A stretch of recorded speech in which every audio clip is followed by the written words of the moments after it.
You're the one people call when something falls apart in their marriage, in their family, in their head at 2 a.m. Your number is the one they dial. You show up. You always show up. You know what to say. You know how to hold it together. And somehow, even when you're running on empty yourself, you find a way to give something to everyone who needs it. And nobody asks how you're doing. Or maybe they do, and you say, I'm fine, so quickly and so convincingly that they believe you. Because that's what you do. You make it look easy. You've been making it look easy for so long that people have stopped checking because they've never seen you not be okay. But there is something you're carrying right now that you haven't told anyone. Not your closest friend, not your spouse, not the person you pray with. Something that lives in the quiet between conversations, in the drive home after you've held someone else together, in the moment, right before you fall asleep. You know exactly what it is, and you've been carrying it alone for a long time. This video is for you, not the version of you that shows up for everyone else, the version that's tired. Point 1. The weight you carry is real and it's heavier than anyone knows. There's a particular kind of exhaustion that doesn't show on the outside. It's not the tiredness that comes from not sleeping enough or working too hard. It's the tiredness that comes from being the person everyone leans on while you lean on no one. It accumulates slowly, one conversation, one crisis, one I don't know what I'd do without you, until one day you realize you can't remember the last time someone asked how you actually were and waited long enough to hear the real answer. And the hardest part isn't the carrying. The hardest part is the invisibility of it. Because you're strong, nobody worries about you. Because you cope,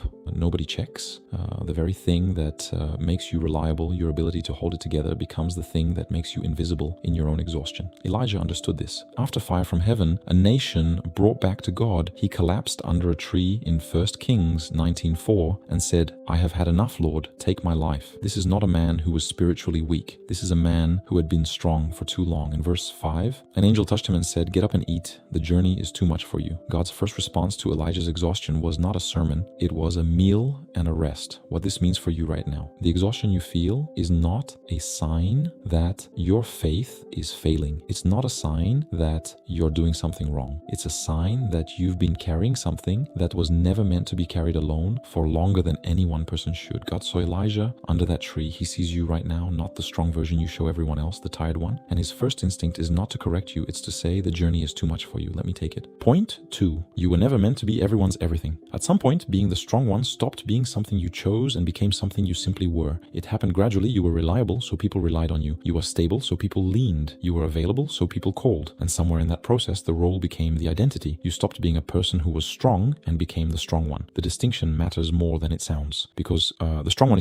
isn't allowed to fall apart. Like, the strong one doesn't get to need things. The strong one is always okay, always available, always able to give a little more. And you've been living inside that identity for so long that you've started to believe it yourself, that needing something is a weakness, that admitting you're overwhelmed is a failure, that asking for help would disappoint the people who count on you. But Galatians 6:2 says, carry each other's burdens, and in this way you will fulfill the law of Christ. Each other's, not yours alone, not theirs alone, each other's. The mutual carrying is the design. And 1 Kings 19 shows it again. God didn't send Elijah back out to be strong. He gave him food, rest, and companion. Elisha wasn't given to Elijah because Elijah needed an assistant. He was given because God knows that humans are not built for the weight of isolated strength. And Ecclesiastes 4:9-10 names it plainly. Two are better than one. If either of them falls down, one can help the other up. But pity anyone who falls and has no one to help them up. You were not designed to be the only one standing. You were designed for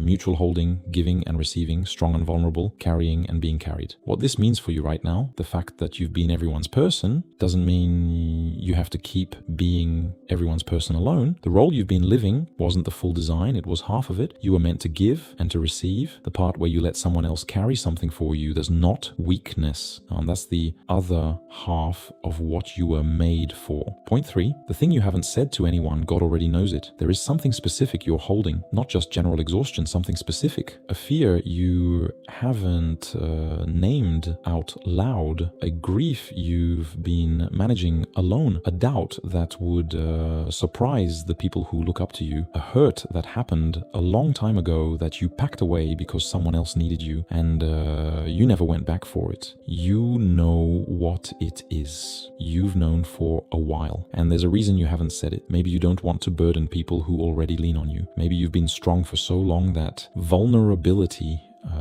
feels foreign, you've forgotten how to speak it. Maybe you don't believe you're allowed to need something this significant when other people's problems seem harder. Psalm 55:22 says, "Cast your burden on the Lord, and he will sustain you. He will never permit the righteous to be moved." The Hebrew word for cast here is shalak. It means to throw, to hurl, to fling, not to gently hand over, not to carefully transfer, to throw it with force, as if God is saying, don't try to pass this delicately, just throw it at me, I can catch whatever you've got. And Psalm 139 verses 1-4 makes clear that the throwing is almost beside the point. You have searched me, Lord, and you know me. You know when I sit and when I rise. You perceive my thoughts from afar. You discern my going out and my lying down. You are familiar with all my ways. Before a word is on my tongue, you, Lord, know it completely. Before a word is on your tongue, the thing you haven't said to anyone, he already knows it. Every detail of it. He's been sitting with you in it, in every quiet moment, in every drive home, in every space between conversations. You haven't hidden it from him. He's just been waiting for you to stop pretending it isn't there. What this means for you right now, you don't have to find the words. You don't have to explain it perfectly or make it sound spiritual enough to be worth bringing to God. The thing you've been carrying in silence, he already knows the weight of it. The act of bringing it to him isn't about information. It's about release. You're not telling him something he doesn't know. You're finally letting yourself put it down. Point 4, God is not asking you to be stronger. He's asking you to let him carry it. There's a version of faith that gets preached constantly, the faith that says, be strong, push through. God won't give you more than you can handle. And if you're the strong one, that message lands particularly hard because it confirms what you already believe about yourself, that you're supposed to be able to handle this, that endurance is the measure of your faith, that the right spiritual response to a heavy load is to carry it better. But that is not what Jesus said. In Matthew 11:28-30, he said, "Come to me, all you who are weary and burdened, and I will give you rest. Take my yoke upon you and learn from me, for I am gentle and humble in heart, and you will find rest for your souls. For my yoke is easy and my burden is light." The invitation isn't to carry more gracefully. The invitation is to come. The condition isn't that you figured out how to manage the weight. The condition is that you're weary. That's it. Weary qualifies you. And the word he uses, burdened, in the Greek is fortizo, which means to load up a ship, to pack something to its capacity. Jesus is not speaking to people who are slightly inconvenienced. He's speaking to people who are packed to their limit, who have been carrying maximum weight for too long. And his response to that is not carry it better. It's come and exchange your load for mine. Because my load, he says, is light. Not because life becomes easier, but because you're no longer carrying it alone. Lamentations 3:22-23 adds something underneath this. Because of the Lord's great love, we are not consumed, for his compassions never fail. They are new every morning. Great is your faithfulness. Every morning before the calls start, before you have to show up for anyone, his compassion is already there, not because you performed well yesterday, because he is faithful. What this means for you right now, you don't have to carry this more gracefully. You don't have to get better at managing the weight. The invitation on the table right now, the one that's been on the table longer than you've been this tired, is simply to come, to stop performing strength long enough to let someone else hold it. God is not impressed by how well you carry the load. He's asking you to put it down. Point 5, letting someone carry you is not a failure. It's the bravest thing you'll do. Here's the thing, nobody tells the strong one. Being held is harder than holding. And you've gotten so good at being the one who shows up, the one who holds it together, the one who knows what to say, that the idea of being on the other side of that feels almost unbearable, vulnerable, exposed. Like if people could see what you actually need, something would break in them or in you. But Romans 8:26 says something that should stop you. In the same way, the Spirit helps us in our weakness. We do not know what we ought to pray for, but the Spirit himself intercedes for us through wordless groans. Wordless groans. The strongest intercessor in existence, the Spirit of God, meets you precisely at the place where you have no words. Not at the place where you figured it out. Not at the place where you've composed yourself enough to pray properly. At the wordless place. The groaning place. The place you've been trying to get past fast enough that no one notices you were there. And Peter, who was one of the most capable and impulsive men in the New Testament, was told by Jesus in John 21:18 that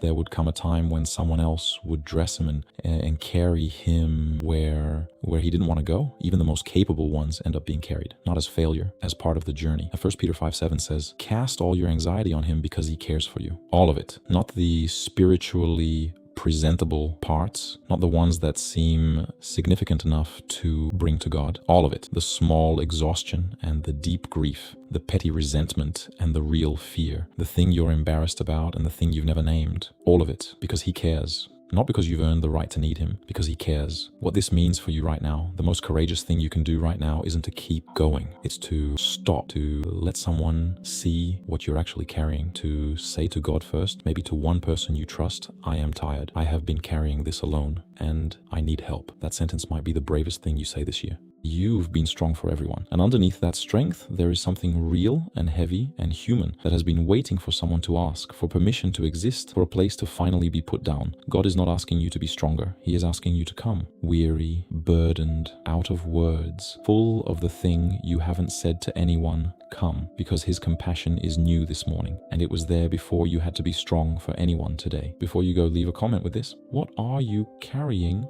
right now that you've never told anyone? You don't have to explain it. You don't have to make it make sense. Just name it, even one word. Sometimes the most important thing is simply to let it be seen. Subscribe to Faith Revealed if this found you at the right moment, because every video here exists for the version of you that doesn't perform, the one that's tired, the one that's real, the one God is talking to.